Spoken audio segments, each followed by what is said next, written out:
Hello. Happy Wednesday. I came to here last week and talked about losing weight.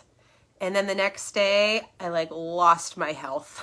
I had the flu, which between the 3 viruses that are going around in my world right now, the flu was the worst. So I wanted to hop on today. It's Wellness Wednesday. I'm sitting in the sun, just kind of sitting here. I just had a great consult and I'm going to continue on with my day, but I wanted to talk about what is your yummiest holiday dish. And I love this word yummy. Yummy suggests that you are using a sense in your body, taste, and you're enjoying it. And I want to look at some of those principles, and I want you to think about what is your yummiest holiday dish?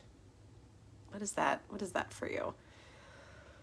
When I get asked this question, my first thought, and Casey, my brother, if you watch this, I typically think about the homemade mac and cheese that was baked from my mom's family to my mom to now me and my brother make it for our families. And it's been this really cool evolved staple that is now very sentimental, but it also tastes really good. And it's so simple. But this word yummy, how many times in a day can you say that you experience it? Now, when you eat, hopefully you're eating 3 to 4, maybe 5 times a day. Are you experiencing it? Hi, Leah. Are you experiencing this tastes so good? And if you are, that's awesome, because it means you're able to step into the moment of the present and taste your food. And maybe it's only for a couple minutes and then you move on and then you go throughout your other day. Then you come back to your meal, you sit down at a table, you experience the meal for 20 minutes. There is a sense of calmness. There is a sense of ease. There's a sense of pacing. And you're just able to enjoy the meal. I want to suggest that's not a typical reality for most people right now. There is a lot going on right now. It's December 8th, right? December 7th. I don't even know the date. And we've got 3 weeks till Christmas. There's holiday parties. There are, even if you're not celebrating the holidays, the schools are different. It's a different temperature outside. It's the end of the year, so the typical patterns is people think about the year, how the year has been. They're thinking about what they want to do for 2023. There's all this past and future thinking, which removes you from your actual present, current state. Hi, Cash. Junk food's great, Leah. I think junk food's great. So why is this beneficial to think about your yummiest dish? Why is this beneficial to health? All of you are on different health journeys. You have different health goals. It is beneficial because if you can stay in the present and you can stay in the now, it's going to help you with your future goals and it's going to help you with your past reflection or evaluation, which most people choose evaluation. It's going to help you move forward by staying present. So find something in your food selection today that's yummy and eat it and really, really enjoy it. So Leah, if you're still here and watching, what food do you eat that is just so yummy? A junk food that I can sit back and I put my head back and think, oh my gosh, this is so good. I love nacho cheese, especially the processed nacho cheese that you would get at a ball game that comes out of a machine. I don't even know if it's really cheese. Especially with the stale corn chips and jalapenos. It's so good. And I don't know what it reminds me of. I worked at a snack bar growing up. It was my first job. And maybe it was there. I don't know. I have no idea where I developed this. I also love eating it at Dodger games. I have a lot of really fun memories at Dodger games, and I loved getting this. As I always asked for extra jalapenos and dipped the jalapenos in that cheddar cheese. And I can remember memories and moments, and it's just so enjoyable. I also love the environment of a ballpark. And that brings me back to some core memories for me growing up with men in my life and people in my life that just love ballparks.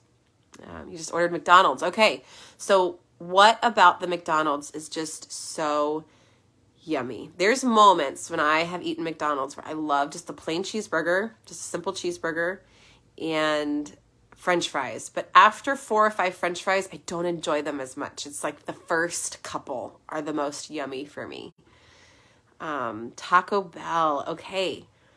So when you're eating it, notice the moments when it's so yummy, and then when does that go away? Because yummy doesn't last for too long. There's a difference between yummy and then eating yummy for relief. Eating yummy, enjoying yummy to avoid pain. There's a shift that happens when we check out and it's not yummy anymore. We're trying to engage in this pleasure to get relief from pain.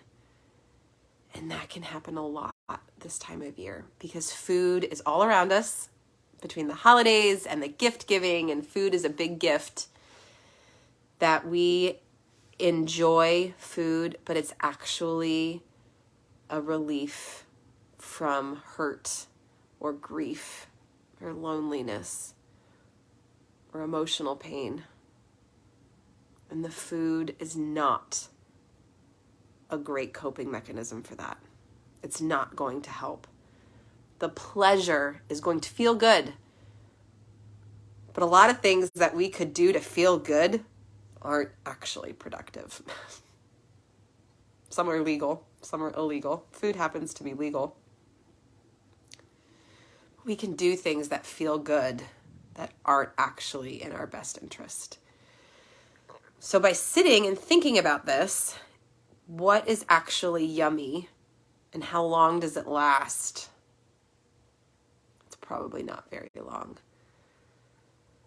And we have a species that really just want to have pleasure all the time. That's what our brain does, is it does a couple things. We avoid pain or we seek pleasure. It's pretty dichotomous that way. So to sit in the limbo of pain, that's really hard. And you might not have capacity for it, which is okay. You might say, I can't handle that. I'd rather binge on Netflix. I'd rather numb out. That feels better. Why would I want to feel pain? Okay. No one is forcing you to feel the hurt, to feel the grief. The problem with numbing out is you're not a robot and the emotions stay in your body until you're willing to deal with them, which may be never. And I have clients that have had pain for a very long time, and they may or may not be willing to do it and deal with it. So in order to deal with the pain, they just chase things that feel better.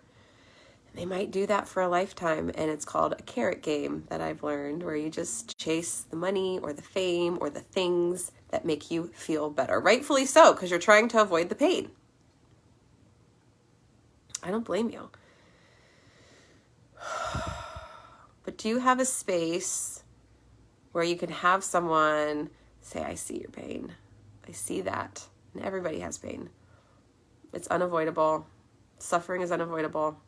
And in this time of year, it can be some of the hardest because we're shoved down our throats that it's the happiest time of year. Merry Christmas, happy holidays. Isn't this wonderful? And it's shoved down your throats to evaluate the year and what's your yearly goals. And oh gosh, it's intense. So to break it apart a little bit and to take some steps, find moments in your day or where can you find the yum? And it might not be food.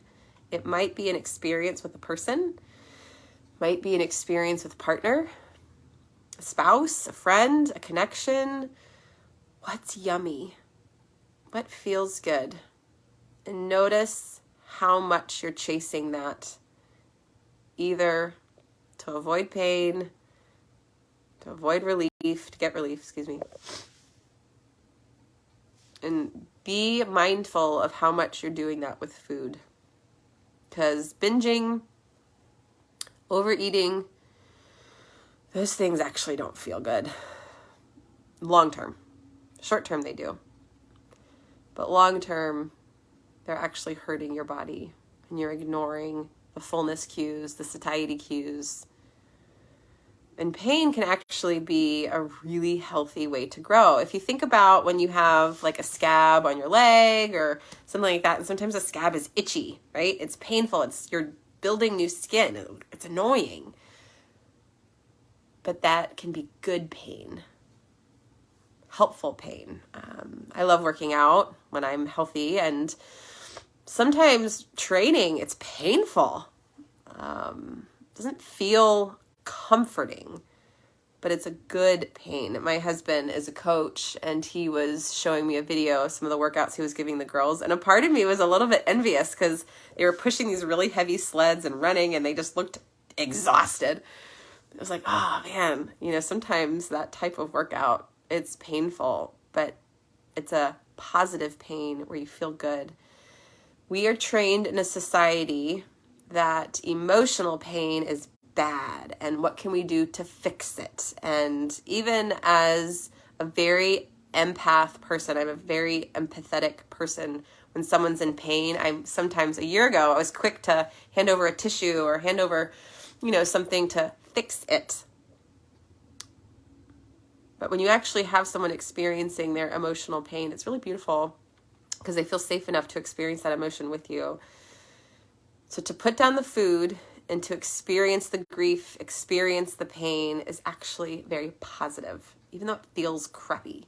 It's a positive thing because it means you are safe enough to experience something that's really hard, and you're going to move through it. Feelings are visitors, and they are signifying that you're having a story or a belief. So to find the yummy, it's probably a moment. It's not long term. And it can happen several times throughout the day. If you find food grotesque and anxiety-provoking, and I don't know what it's like to enjoy food, then that can be a block too. Is you're stopping your ability to engage in pleasure. You're stopping the ability to engage in the yum, which you are allowed to deserve food. You are allowed to deserve to enjoy food, You do deserve to eat. And if there are messages or diets saying that, I've heard before the saying, no food tastes as good as skinny feels, or something morbid. Whew. There's a lot of illogical thoughts with that. So unpacking that takes some time. And in my practice, that's what I do, is we unpack thoughts and beliefs and behaviors related to your food, weight, eating, and body to your health goals. And sometimes those interactions with me can be once a week, once a month, and sometimes my favorite is getting involved in a 6-month investment where I get into the nitty-gritty of what's going on, and we partner in a really beautiful, cool investment. And there's easy ways to do that with me. And the first step would be to take my mindset link. It's free. It's easy. I just kind of look at how your thought patterns work, and then we talk about it and see if we're a good fit for one another, if you're interested. I am doing a free workshop on holiday eating next Monday, pending any virus that comes my way. We were supposed to have one last month, but I was so sick. So next Monday, December 14th at 6 p.m. Pacific, we're going to be doing a workshop. It's late East Coast. It's 9 p.m., but it's not too late. We're just going to hop on. It's just a support group if you want to navigate any holiday eating support, questions, and among some peers that are just like, yeah, I have some health goals and I really want to stick with them. Holidays are tough. I want to talk about it in a group setting. And it'll be so safe. I'll be there to monitor it and manage it and pose questions if we need questions to consider. But find the yum in today. Find something that creates a, this is good. And then move on. And know that we're not meant to sit in that pleasurable experience all the time. That's not wise. You're meant to have the ups and the downs. That's the beauty of life. It's meant to be awful and amazing, and in between, sometimes mundane. Have a wonderful Wednesday.